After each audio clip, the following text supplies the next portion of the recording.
Bien, y vamos a continuar con el estudio de el tabernáculo. Ya casi estamos terminando, ¿verdad? Estamos llegando al final.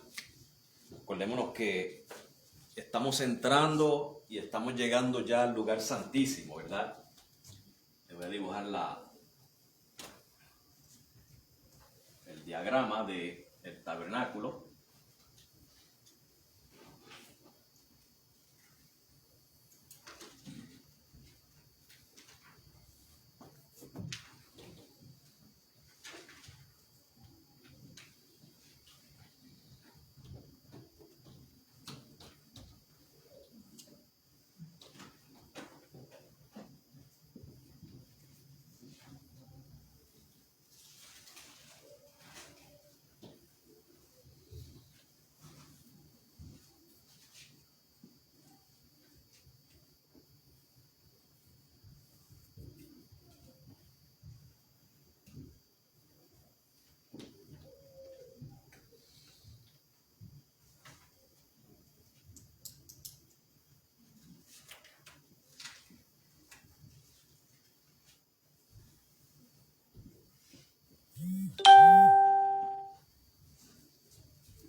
Okay.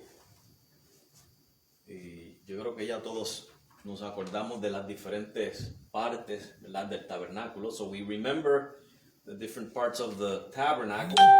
Okay, this is the bronze altar, the bronze laver, the fountain where the priest washed.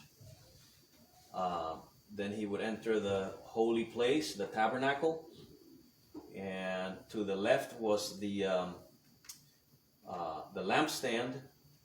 To the right was the table of showbread, and right in front, in front of the most holy place, in front of the veil, was the altar of incense, and that's what we talked about in the last sermon on the tabernacle.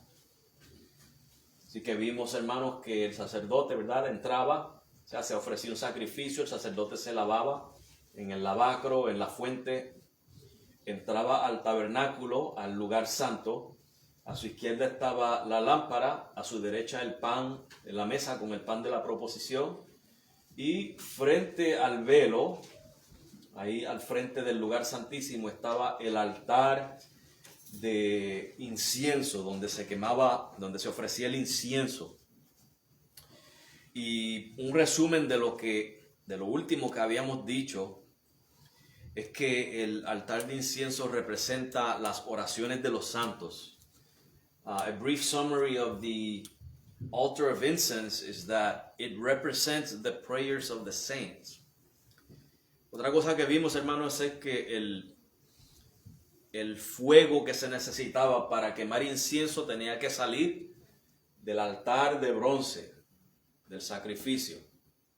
O sea que sin Jesucristo, básicamente esto representa el sacrificio de Jesucristo. Sin el sacrificio de Jesucristo, nuestras oraciones no llegan a Dios, ¿verdad? Es a través de Jesucristo, de su sacrificio, que es posible que nuestras oraciones lleguen a la presencia del Señor.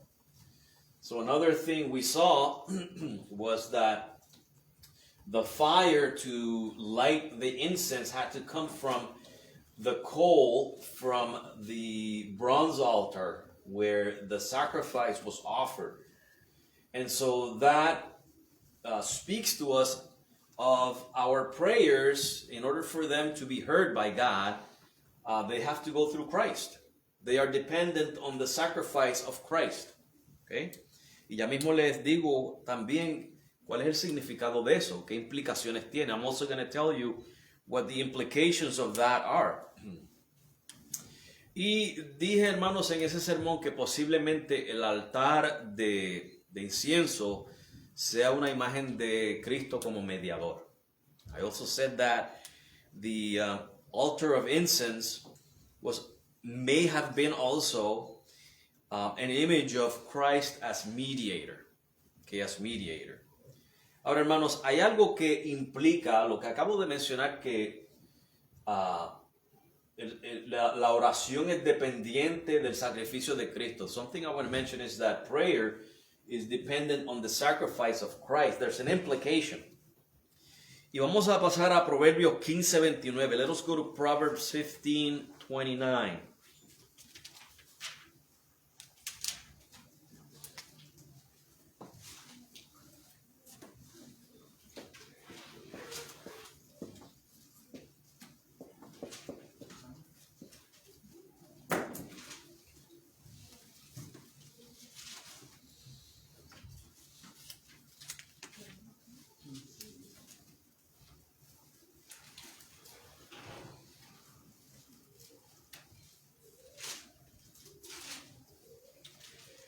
Dice ahí que Jehová está lejos de los impíos, pero él oye la oración de los justos. Okay? I don't have my bilingual Bible. What's the verse? 29. Oh, Proverbs 15:29. 15:29, yeah. Okay. So it says that the Lord is far from the wicked, but he hears the prayer of the righteous. So the Lord is far from the wicked, but he hears the prayers of the righteous. Okay. Carlos, ¿me puede hacer un favor? Yo creo que hay en el púlpito hay un microfonito pequeño que quiero asegurarme que se oiga en... No, se supone que hay otro cablecito por ahí, ¿no lo hay? O una bolsita ahí, en esa fundita así. Ahí. Para asegurarme que se oiga. ¿No hay más nada ahí? No, ok. Pues no está ahí, pero está bien, no hay problema, Carlos. Gracias de todos modos. ¿Se oye bien? Ok, perfecto. Pues después que se oiga estamos bien. Ok. Hermano, acuérdense que Proverbios, al igual que los Salmos y eso, pues son poéticos, libros poéticos. Y en la poesía hebrea se usaba el paralelismo. Okay, let us remember that Proverbs is one of those poetic books. And in the Hebrew poetry, the Hebrews used parallelism. Okay? Y si leemos, escuchen cómo dice. Jehová está lejos de los impíos. Okay, nos está dando una idea en la primera estrofa. Okay, first line is giving us an idea there. That God is far from the wicked. Y la segunda dice, pero él oye la oración de los santos. Second line says, but he hears the prayers of the saints. Okay? En el paralelismo se trata de expresar la misma idea en diferentes maneras. El paralelismo hay diferentes. Hay un paralelismo que dice lo mismo en ambas líneas, pero en diferentes maneras. Hay otro en el que dice cosas opuestas para expresar la idea. Si en la segunda línea dice que Dios oye la oración de los justos, ¿qué está queriendo decir en la primera línea? En referencia a la oración. Que no escucha la oración de los impíos. Que no escucha la oración de los impíos. Y entonces en la primera dice que Él está lejos de los impíos, que implica en la segunda línea que está que de los justos. Cerca. O sea que cercanía y escuchar la oración son sinónimos, o por lo menos paralelos. Y estar lejos del impío y no escuchar la oración del impío son paralelos también. ¿Tiene sentido eso, hermano? ¿Tiene? ¿Verdad? Que eso es lo que expresa la poesía hebrea, ¿verdad? O el estilo poético de los hebreos. Ellos no estaban interesados en rimar como nosotros, que tiene que rimar al final, ¿verdad? Ellos estaban interesados en que el tema rimara, no el sonido. El tema tenía que rimar. Esa era la rima de ellos. So, like I mentioned before, the Hebrews were not interested in rhyming sounds. They were interested in rhyming subjects. That the themes were equal in the rhyming.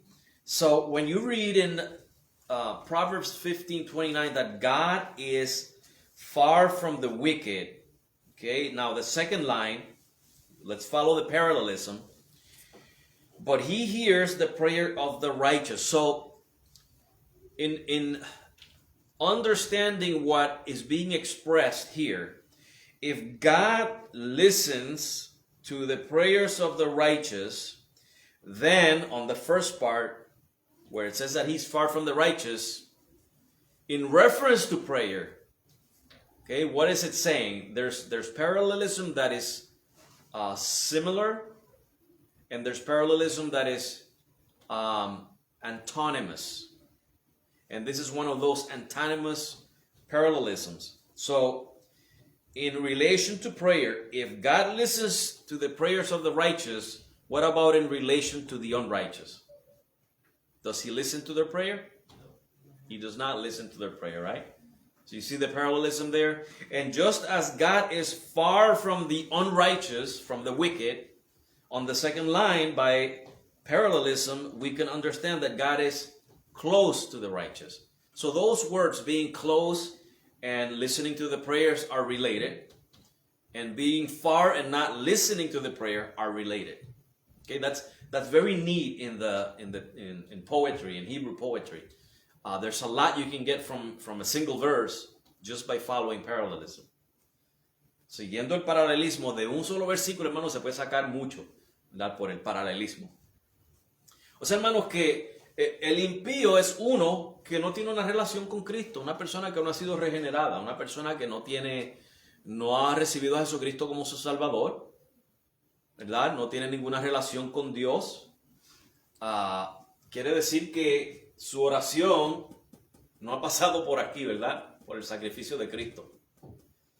So what basically this is saying is that if God doesn't listen, he doesn't hear the wicked, okay? And the wicked would be the person who has no relationship with Christ. He has not received him as his Savior. He's not received the sacrifice of Christ as his atoning sacrifice. Those prayers will not be heard because they have not gone through Christ, through the sacrifice of Christ. Okay? And so that's what this is expressing. Isaías 1:15, Isaiah 1:15.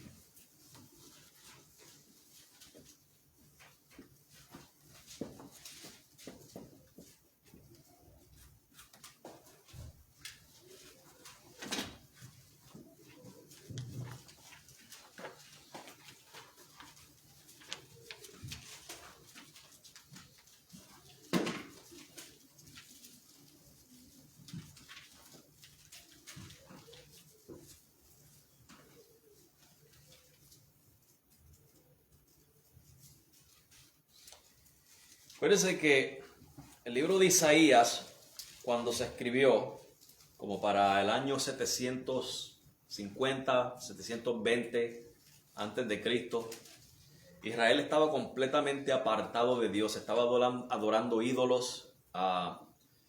Recordemos que el reino del norte fue el más malo de los dos, ¿verdad? Desde el principio fue idólatra, ¿verdad? Se paganizó, se idolatrizó. Y aquí está Dios dejándole saber al pueblo, ¿verdad? Que no estaban adorando a Dios, estaban adorando a los Baales. So let me give you the background. When Isaiah was written, the northern kingdom, Israel, the northern kingdom was already departed from God. It had apostatized. It was idolatrous. Okay? It was worshiping the Baals. It was not worshiping God any longer. So when you read Isaiah 1:15, keep this in mind. Cuando usted lea Isaías 1:15, mantenga esto en mente, hermanos. Dice, cuando extendáis vuestras manos, yo esconderé de vosotros mis ojos. Asimismo, cuando multipliquéis la oración, yo no oiré. Llenas están de sangre vuestras manos. So let me just read the one part here that I want to emphasize. It says, when you multiply your prayers, I will not listen. Dios no oye, hermanos, a aquellos que no tienen una relación con Él por medio de Jesucristo. God will not hear those who do not have a relationship with him through Jesus Christ. Okay? Ahora, eso no quiere decir que Dios no se compadezca, hermanos, cuando Él quiera extender su misericordia y le conteste a una persona no creyente. El rey Acab, aunque era pagano y malo, Dios escuchó su ruego. ¿Okay? Pero es porque Dios decidió hacerlo, no es porque está garantizado. Y ese no es el patrón. Es momento en los que Dios quiere extender su misericordia, ¿verdad? So what this is expressing is that God will not listen to anyone who's not a believer. Y estos son 2 versículos nada más. Podemos buscar, hermanos, una docena más de versículos que expresan eso. ¿Okay? Y Dios puede expresar su misericordia si Él quiere. God can exercise mercy if He wants to. He can listen to the wicked if He chooses to.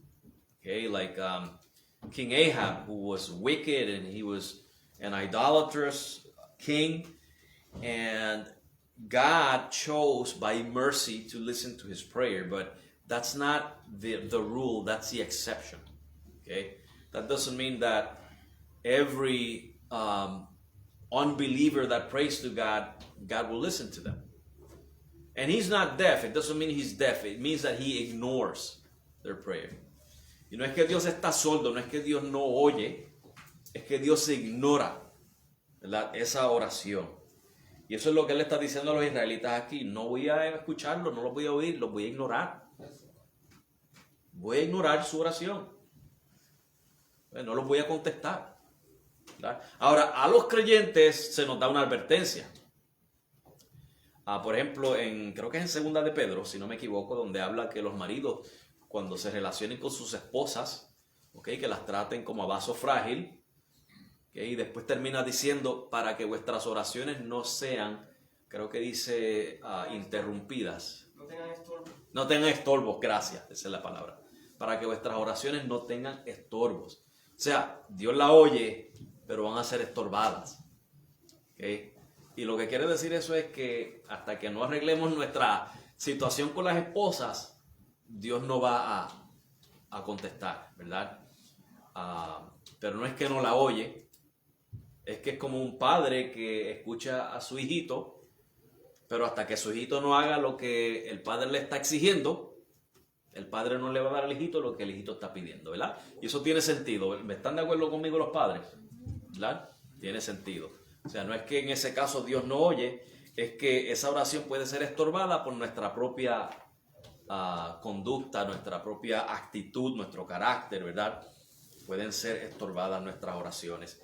Pero hermanos, está garantizado que todo aquel que cree en Jesucristo, en vista de su sacrificio, hermanos, nuestras oraciones son recibidas delante de Dios como incienso, como olor grato. Dios se complace en las oraciones de sus santos. Así que eso es para que los martes esto esté aquí lleno, ¿verdad? Yo no vengo los martes porque trabajo, así que yo no sé, yo no estoy mirando a nadie ni estoy diciendo nada. ¿Okay? Bien, ¿alguna pregunta o comentario, hermanos? Sí, como dijiste ahorita que es como si un nene de 2 o 3 años dice, papi, préstame tu carro que voy a salir. El papá lo oyó, Sí, pero no se lo va a dar. no necesariamente se lo va a Tiene que dar. dar. Exacto. Sí. Exacto, hermano. El hecho de que Dios escucha nuestra oración no garantiza que vamos a recibir todo lo que pedimos también. O sea, que no nos equivoquemos. Dios da conforme a su voluntad, conforme a sus propósitos también. Hay cosas que le pedimos a Dios que no son convenientes. Y como no son convenientes, Dios no las va a dar. ¿Okay? Bien. Vamos a proseguir.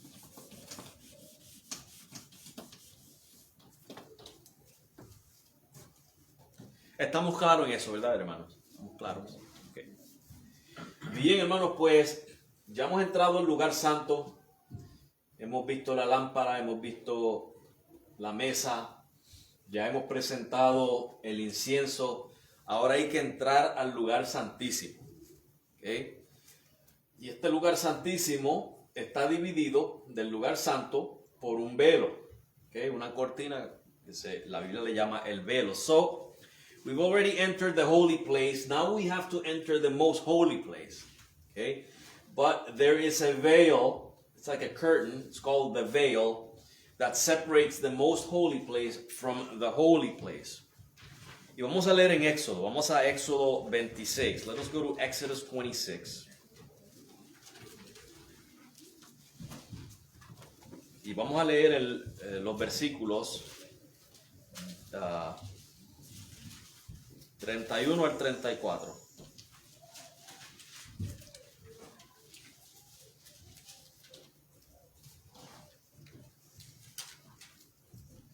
So in Exodus 26, verses 31 through 34, gives the description. También harás un velo de azul, púrpura, carmesí y lino torcido. Será hecho de obra primorosa con querubines, y lo pondrás sobre 4 columnas de madera de acacia cubiertas de oro. Sus capiteles de oro sobre basas de plata. Y pondrás el velo debajo de los corchetes y meterás allí del velo adentro el arca del testimonio. Y aquel velo os hará separación entre el lugar santo y el santísimo. Pondrás el propiciatorio sobre el arca del testimonio en el lugar santísimo. ¿Okay? O sea que hay un velo, está hecho de cierta manera, según está prescrito, ¿verdad?, por Dios ahí. Y el propósito era, hermanos, separar el lugar santísimo del lugar santo. Y si usted lee bien todas las descripciones que nos da el libro de Éxodo, Levíticos, se nos dice que no se podía entrar ahí. Y solamente el sumo sacerdote podía entrar una sola vez al año. So, nobody could go into the most holy place except for the high priest once a year. Okay, once a year.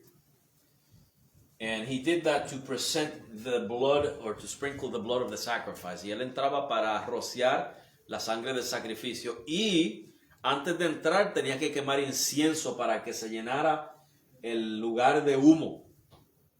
Before he entered, he had to burn incense in order for the place to be filled with the incense smoke. Y se dice, hermanos, que posiblemente era para que cuando entrara el sacerdote no fuera impactado a muerte por la gloria de Dios, porque Dios estaba ahí. Okay?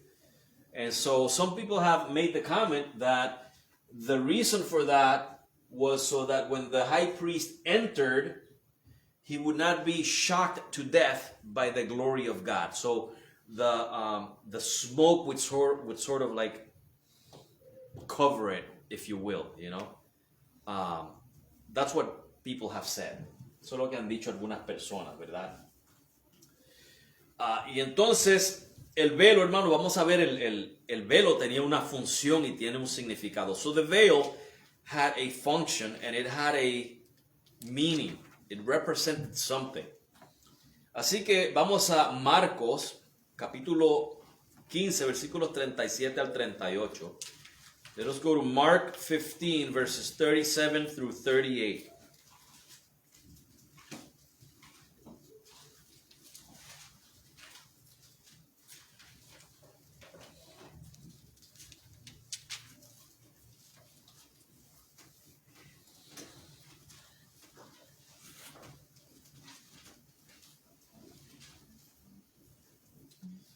Marcos 15, 37 al 38. Mas Jesús, dando una gran voz, expiró. Sabemos que esa fue la muerte de Jesús en la cruz. Entonces, el velo del templo se rasgó en dos, de arriba a abajo. Hemos dicho en el pasado, hermano, que este velo, en cierto sentido, podía representar la separación que había de Dios, entre Dios y el hombre, ¿verdad? So we have said that this veil, in a sense, may represent the separation between God and man. Okay? Aquí vemos que con la muerte de Jesús se rasga el velo. So we see that with the tearing of the veil, with the death of Christ, the veil rips or tears from top to bottom. Okay? Ahora, ahí podemos especular y decir algunas cosas, pero vamos a ver lo que la misma Biblia nos dice. So we can speculate here what that means, but let the Bible speak. Hebreos 10, in Hebrews 10, versículos 19 al 22.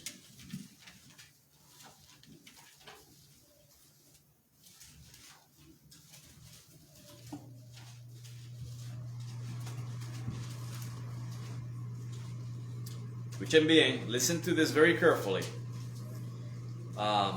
Those of you with the English Bible, follow with me because I don't have my English Bible with me. 10 del 19 al 22. Así que, hermanos, teniendo libertad para, ¿qué dice ahí? Entrar ¿en dónde? En el lugar santísimo. ¿Qué ustedes creen que simboliza el velo rompiéndose de arriba abajo? Entrada al lugar santísimo, ¿verdad? Sigamos leyendo porque eso no es lo único. Y esa entrada es ¿por qué dice ahí? Por la sangre de Jesucristo. O sea, hermanos, que cuando leímos en Éxodo,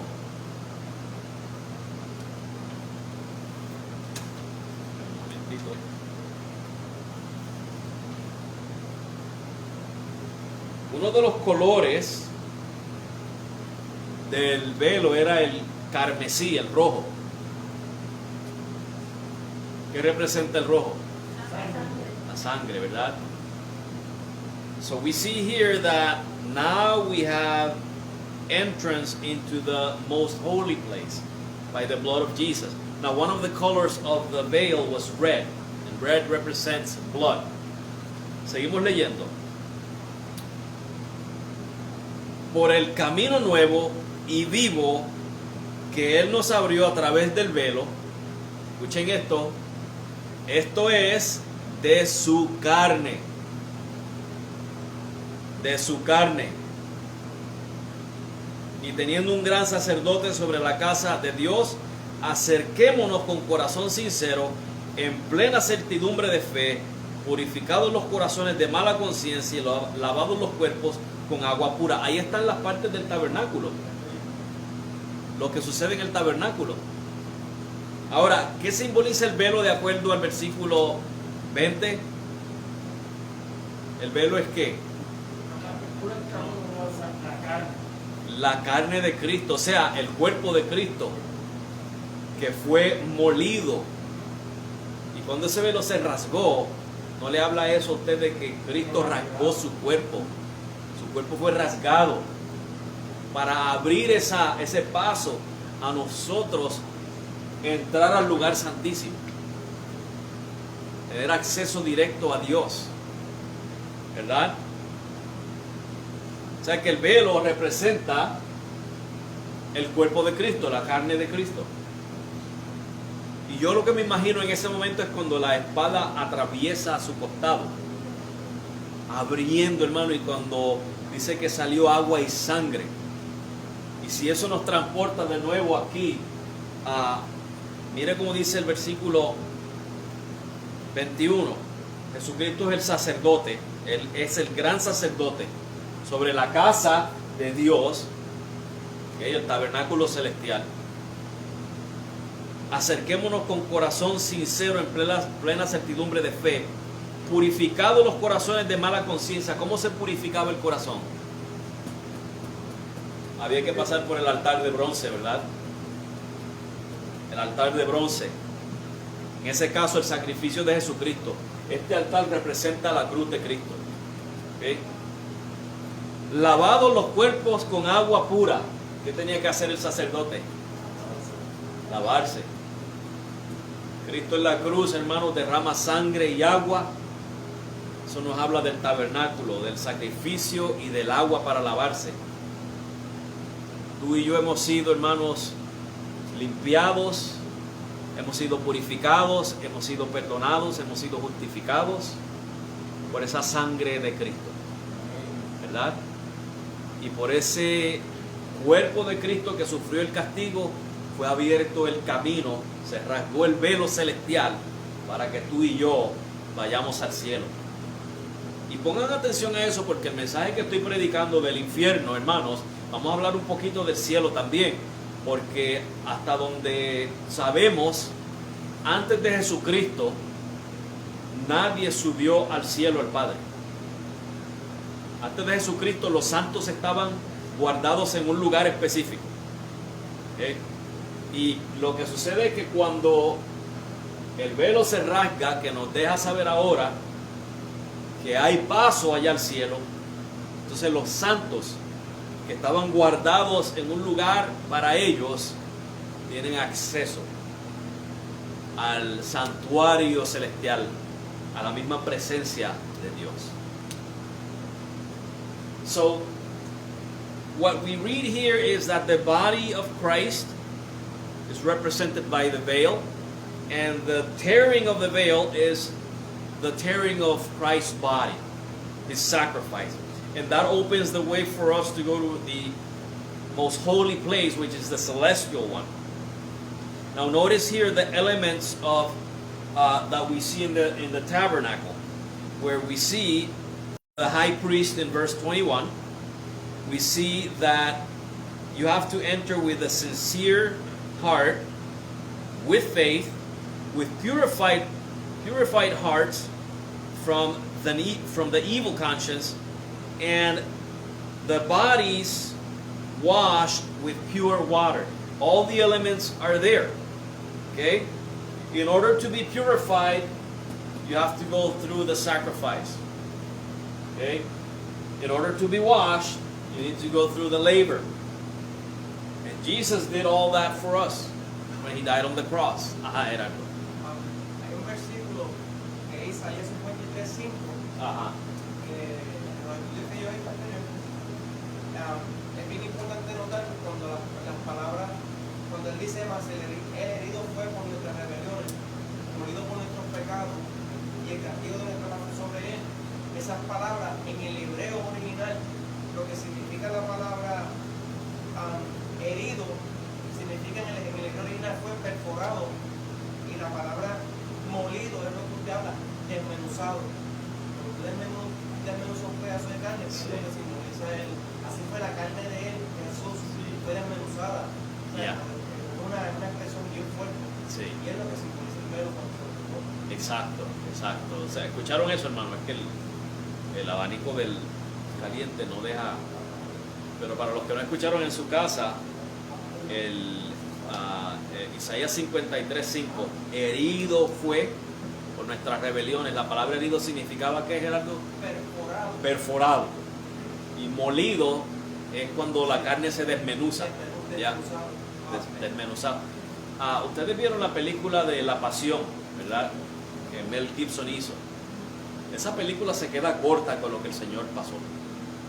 Acuérdense que los romanos, en los flagelos del látigo, el látigo de los romanos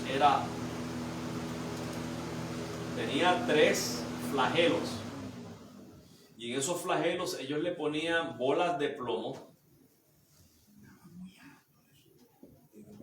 y le ponían huesos rotos que eran como navajas.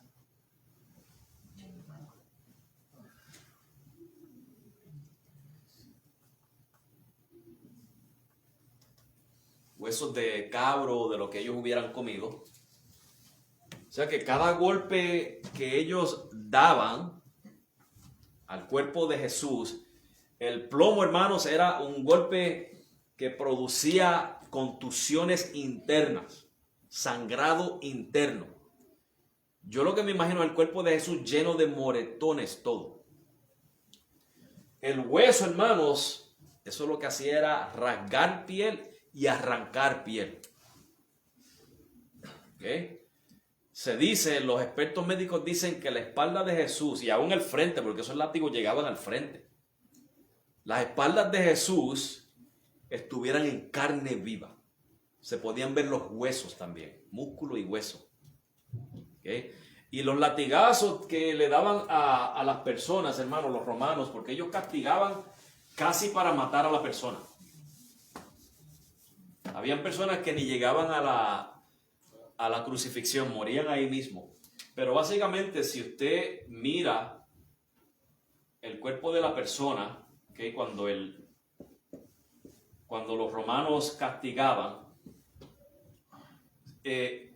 a veces eran 2 romanos, 2 soldados, uno en cada lado, o si no era uno, pero le daban en un lado y después en el otro. Eso era, hermano, de arriba hacia abajo, todo el cuerpo, brazos, piernas, espalda, hombros. Entonces cuando una navaja, hermano, cruza así y la otra así, ya está abriendo la piel. Está perdiendo pedazos de piel, hermanos. No fue fácil lo que el Señor Jesucristo pasó por nosotros. Y después tenía que cargar la cruz en su espalda. Mas lo crucifican en esa cruz con su espalda contra esa madera. Hermano, no es como las películas lo presentan. Lo que presentan en las películas es maquillaje. Lo que pasó el Señor Jesús fue terrible. ¿Te quiere hablar de la ira de Dios? Ahí se manifestó la ira de Dios, hermanos. ¿Verdad? Y podemos ver entonces, hermano, cuando el velo se rasga y dice aquí que nos abrió a través del velo, esto es su carne. La carne de Jesús tuvo que ser abierta para que tú y yo pudiéramos entrar al lugar santísimo celestial. Eso es lo que nos está hablando el velo. Eso es lo que nos dice el velo. That's what the veil tells us, is that the punishment that Jesus received tore him. It tore his body. It was torn. Pieces of flesh coming off of his body from every whip. Every time the whip hit him, it was opening up his body, showing bones and muscles. All right. Este fue el sacrificio de nuestro Señor Jesucristo, ¿verdad? Pero, hermanos, él salió victorioso de la tumba, ¿verdad? But he came out victorious from the tomb, from the sepulchre. Bien. Y hermanos, ya por fin entramos al lugar santísimo. Now we are in the most holy place. Finally, we're in there. Okay. Ya entramos ahí. Okay. Vamos a ver qué es lo que veía el sacerdote cuando entraba ahí. Vamos a leer un pasaje que nos ayuda bastante. Éxodo 25, 10 al 22. Exodus 25, verses 10 through 22.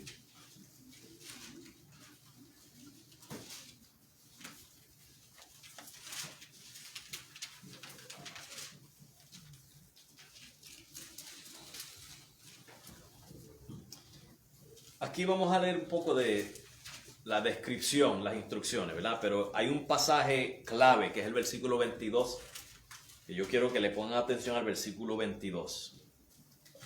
So Exodus 25 verses 10 through 22, and I want you to pay attention to verse 22 when we read it. Harán también un arca de madera de acacia cuya longitud será de 2 codos y medio, su anchura de codo y medio y su altura de codo y medio. Y la cubrirás de oro puro por dentro y por fuera, y harás sobre ella una cornisa de oro alrededor. Fundirás para ella 4 anillos de oro que pondrás en sus 4 esquinas, 2 anillos a un lado de ella y 2 anillos al otro lado. Harás unas varas de madera de acacia, las cuales cubrirás de oro. Y meterás las varas por los anillos a los lados del arca para llevar el arca con ellas. Las varas quedarán en los anillos del arca, no se quitarán de ella. Y pondrás en el arca el testimonio que yo te daré. Y harás un propiciatorio de oro fino, cuya longitud será de 2 codos y medio y su anchura de codo y medio. Harás también 2 querubines de oro labrados a martillo, los harás en los 2 extremos del propiciatorio. Harás pues un querubín en un extremo y un querubín en el otro extremo. De una pieza con el propiciatorio harás los querubines en sus 2 extremos. Y los querubines extenderán por encima las alas, cubriendo con sus alas el propiciatorio, sus rostros el uno enfrente del otro, mirando al propiciatorio, los rostros de los querubines. Y pondrás el propiciatorio encima del arca, o sea que era como la tapa, y en el arca pondrás el testimonio que yo te daré. Y de allí, escuchen esta parte, y de allí es desde ese propiciatorio, me declararé a ti y hablaré contigo de sobre el propiciatorio, de entre los 2 querubines que están sobre el arca del testimonio, todo lo que yo te mandare para los hijos de Israel. En otras palabras, que desde esta parte aquí, del arca, del pacto, el arca del testimonio, Dios iba a hablar con Moisés. O sea que Dios estaba presente literalmente ahí. El arca estaba como representando el trono en el cual Dios está sentado. ¿Okay? Ahora ven ustedes, hermanos, por qué no se podía entrar en el lugar santísimo. So according to verse 22, God is right there, present. He made himself present on the propitiatory. And you see why you can't just enter the most holy place? It's because God was there. Okay, God was there. O sea que eso representa la presencia de Dios, hermanos. Miren lo que dice Romanos 3, 24 al 25. Romans 3, verses 24 and 25. Siendo justificados gratuitamente por su gracia, mediante la redención que es en Cristo Jesús, a quien puso como propiciación. Jesucristo fue puesto como nuestra propiciación por medio de la fe en su sangre para manifestar su justicia a causa de haber pasado por alto en su paciencia los pecados pasados. Hermanos, que el propiciatorio representa a Jesucristo como nuestra propiciación. So according to Romans 3, 24 and 25, the propitiatory, I think there's another name in English for it, for the mercy seat. That's what it's called, the mercy seat. It represents Jesus as our propitiation. Okay, that's what it represents. Lo que dice Juan 12:32, John 12:32.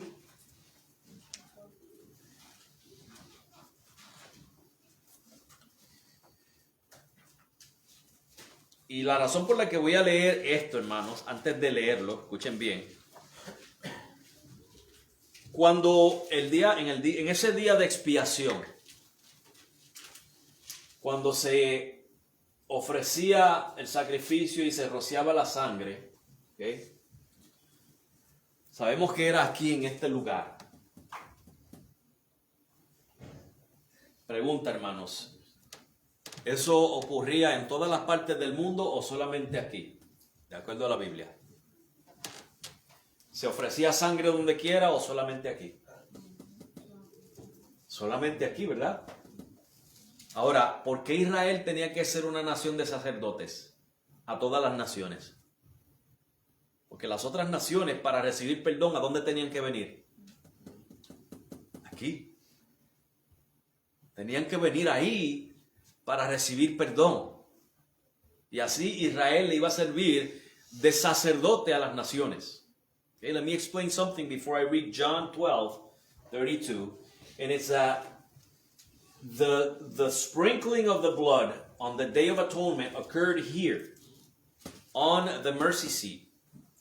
Now, it only happened here. It was not in every part of the world at the same time.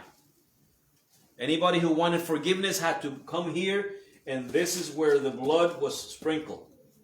Now, Israel was supposed to be a priest to all the nations.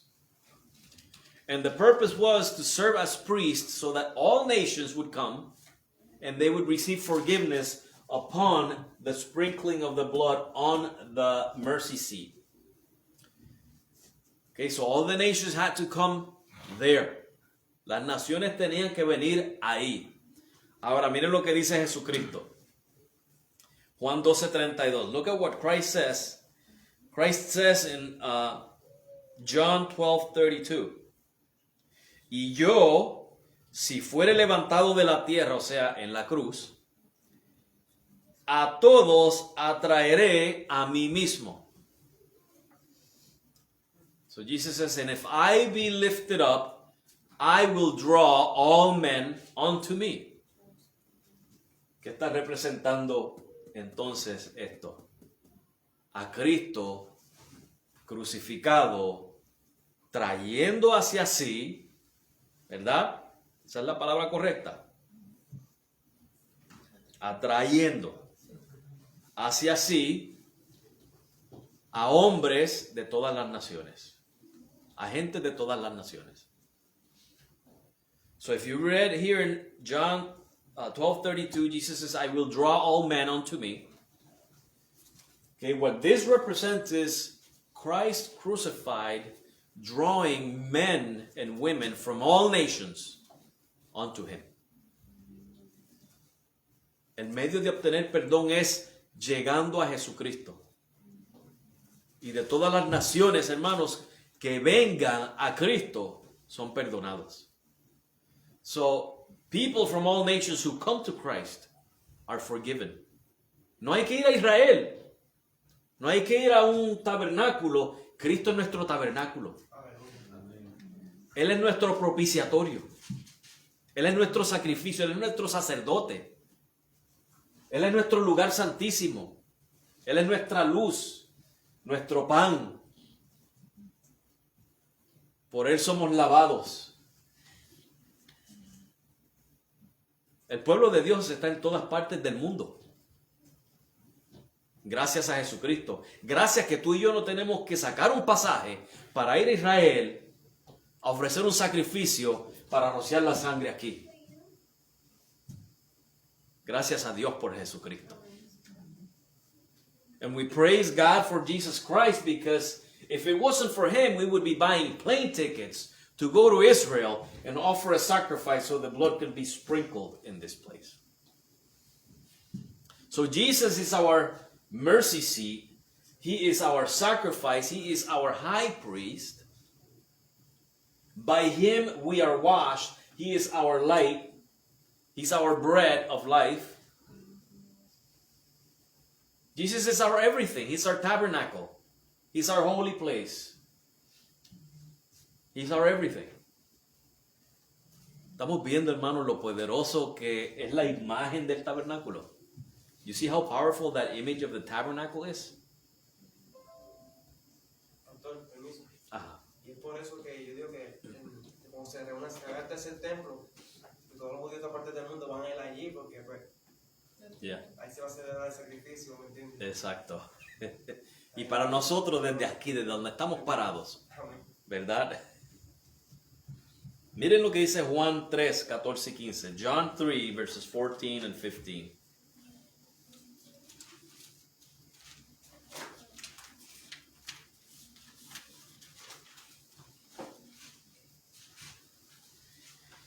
Y como Moisés levantó la serpiente en el desierto, así es necesario que el Hijo del Hombre sea levantado, para que todo aquel que en él cree no se pierda, mas tenga vida eterna. O sea que Jesús sería levantado y atraería hacia sí a todos los hombres, o sea, a todos los escogidos, para que todo aquel que en él cree no se pierda, mas tenga vida eterna. Esa es la idea que hay de el tabernáculo, ¿verdad? El propiciatorio y de Jesucristo. And so in John 3:14 through 15, it says that as Moses raised up the desert in the wilderness, it's necessary that the Son of Man be lifted up, that all who believe in him shall not perish but have everlasting life. And so the idea of the tabernacle is you had to come here to worship. You had to come here to obtain forgiveness. Okay? But Jesus is this tabernacle. He is the propitiatory, the mercy seat. And he's lifted up, and you don't need to travel. Okay? You need to have faith in him. And it says here that just as the serpent was lifted up in the desert, he will be lifted up, that all who believe in him shall not perish but have everlasting life. That is the gospel. Ese es el evangelio. El tabernáculo nos habla del evangelio de Jesucristo. The tabernacle speaks of the gospel of Jesus Christ. Es el evangelio representado visualmente. It is the gospel represented visually there. ¿Verdad? Bien. ¿Preguntas o comentarios hasta ahí, hermanos? Un comentario, dice, el propiciatorio es la caja. La caja es el arca y entonces la tapa es el propiciatorio, sí. Y vemos que el arca servía como un cofre, pero de protección y ¿cómo se llama la otra palabra que tengo en la mente ahora? Protección y preservar. Yeah. Vemos que lo que había dentro, el maná, supuestamente tú tenías que coger el que caía ese día, pero ahí había maná ya metido. Sí. No se cambiaba. No. Y estaba la vara de Aarón y los 10 mandamientos. Y según yo oí a alguien hablando, decía que ahí estaba la Trinidad en esos 3 elementos. Estaba la tabla escrita por Dios mismo. Estaba el pan, que era Jesucristo, el pan que descendió del cielo. Y el Espíritu Santo como la vara, que es el nuevo renuevo, que estamos ahora nosotros estamos en ese renuevo, por parte de Cristo, la muerte de Cristo. Yo escuché algo así también una vez, que representando la Trinidad, ¿verdad? ¿Pregunta hasta ahí o comentario, hermanos? Bien, nos quedan como 10 minutos. Vamos a ver cuánto podemos cubrir aquí, porque ya, ¿verdad? Joel mencionó que dentro porque era como un cofre, ¿verdad? Como un cofre. Dios dio instrucción de poner el maná, las tablas de la ley y la vara de Aarón. Okay. Mire lo que dice en Hebreos 9, versículos 3 al 4. Let's read Hebrews 9, verses 3 and 4. Ya lo dijimos, pero para confirmarlo por la Biblia.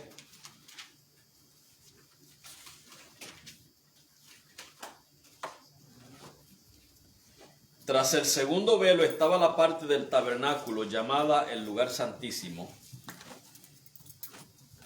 Estoy leyendo el correcto. Sí, ok. El cual tenía un incensario de oro y el arca del pacto cubierta de oro por todas partes, en la que estaba una urna de oro que contenía el maná, la vara de Aarón que reverdeció y las tablas del pacto. O sea que esos 3 elementos que estaban dentro del arca. So those 3 elements, according to Hebrews 9, 3 and 4, the manna, the tablets of the law, and the staff of Aaron were in the Ark of the Covenant. Ahora mire lo que dice Éxodo 16, 31 al 35. Let's look at Exodus 16, 31 through 35.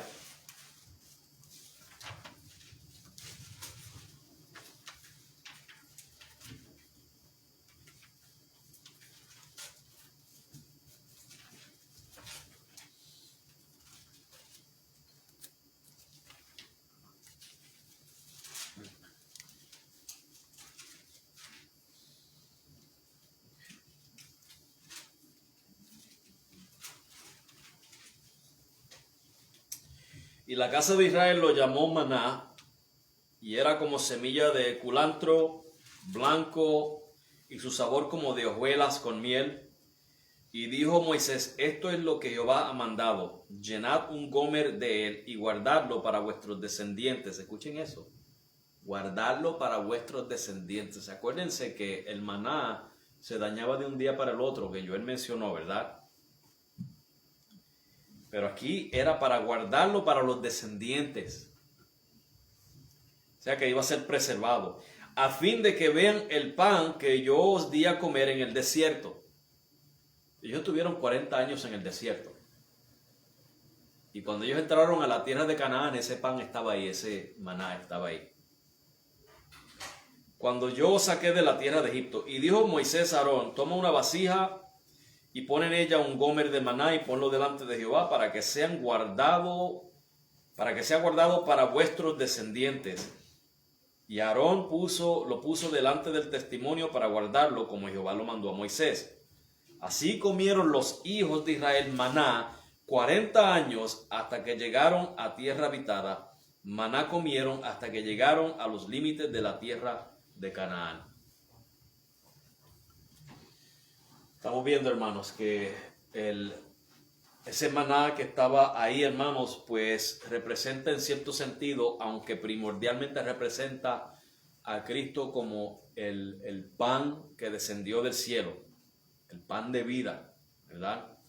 Pero también nos habla de la preservación de su pueblo, porque fue con ese maná que Dios preservó en el desierto a su pueblo hasta que entraron a Canaán.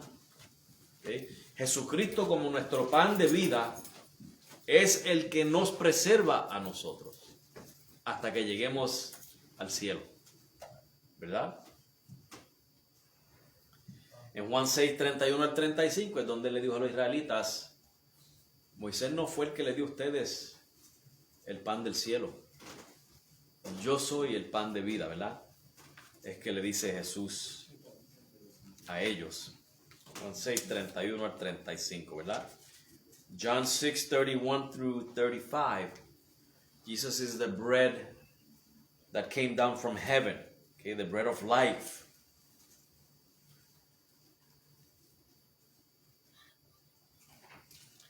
And that's what Jesus is claiming. So primarily, this bread represents Jesus as the bread of life, the bread that came from heaven, given by God, by the Father.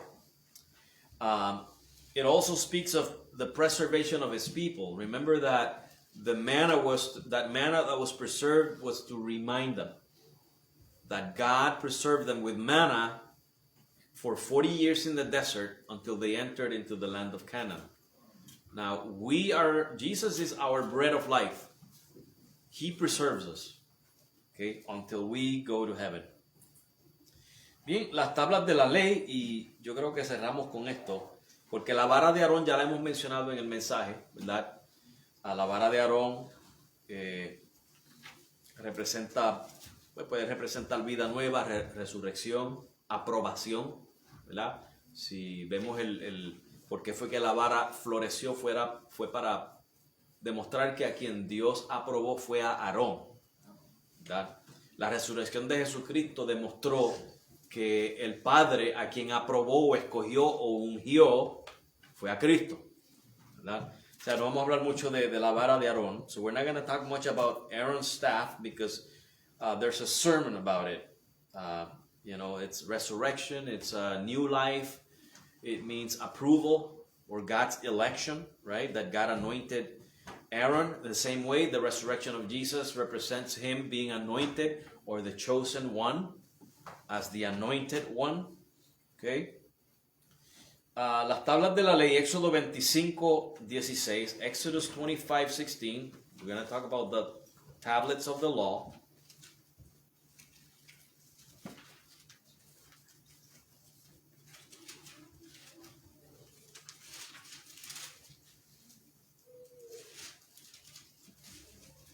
Ahí donde él le dice que ponga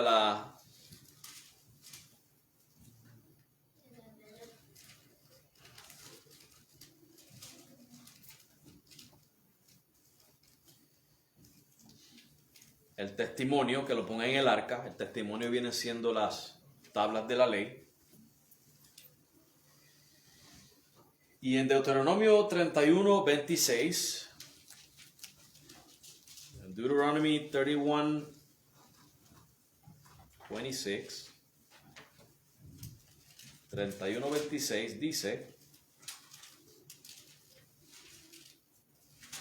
tomad este libro de la ley y ponedlo al lado del arca del pacto de Jehová vuestro Dios, y esté allí por testigo contra ti. La ley estaba ahí continuamente testificando contra los pecados del pueblo. So according to Deuteronomy 31:26, the tablets of the law were in the ark, constantly testifying, witnessing about the sin of the people. Por eso era, hermanos, que cuando se ponía el propiciatorio para cubrir, eso cubría las tablas. La sangre que se rociaba en el propiciatorio, eso era lo que Dios miraba, la sangre, no las tablas. Tenía misericordia del pueblo por la sangre. ¿Okay? Ahora, hermanos, en Romanos 3:20 nos dice que Jesús cumplió la ley. Romans 3:20, we're told that Jesus fulfilled the law. Esas tablas representan también, hermanos, que Jesucristo es el que cumple la ley. Those tablets of the law represent Jesus as the one who fulfills the law. Right? Hermanos, ¿qué le viene a ustedes a la mente con esa imagen de las tablas dentro de ese arca? Además de lo que hemos mencionado. ¿No habla eso del carácter de Dios? Que Dios es un Dios de justicia, un Dios de orden, un Dios de leyes, un Dios de moralidad. Eso es lo que también nos dicen las tablas de la ley. Nos hablan del carácter de Dios. Creo que los atributos de Dios están ahí. Ahí están los atributos de Dios, exacto, representados ahí. O sea, trate de pensar en todas estas cosas, hermanos, para que usted vea lo mucho que yo lo que le estoy dando es, como le dije, superficialmente. Yo no estoy profundizándome en esto. Si usted busca más profundo, usted va a encontrar, hermanos, que eso tiene un mundo de significado, ¿verdad? Habla mucho. Así que espero que esto les haya gustado. Ya lo que queda es hablar del sacerdote para la semana que viene.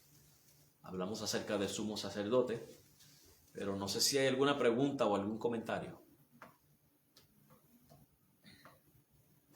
Está claro hasta ahora, ¿verdad? ¿Qué es lo más que le ha gustado hasta ahora, hermano, del tabernáculo? ¿Qué parte le ha impactado más de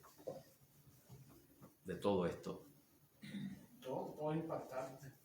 Todo, Yo ¿verdad? estaba contándole a alguien que yo vi un estudio de eso cuando yo era como de 7 años por ahí, que fue un hermano de la iglesia que se llama así del Bosque, y traía eso y me acuerdo yo todavía, y eso fue cuando estaba chiquito. Bien interesante el estudio de eso. Sí. Ya. Yo creo que los simbolismos, yo creo que el hecho de que, honestamente, yo nunca había escuchado, obviamente, ciertamente, del lugar santo y del lugar santísimo y todo lo demás, pero el hecho de que de tantos símbolos que hay envuelto en todo a lo largo del tabernáculo como tal, no sabía, no desconocía.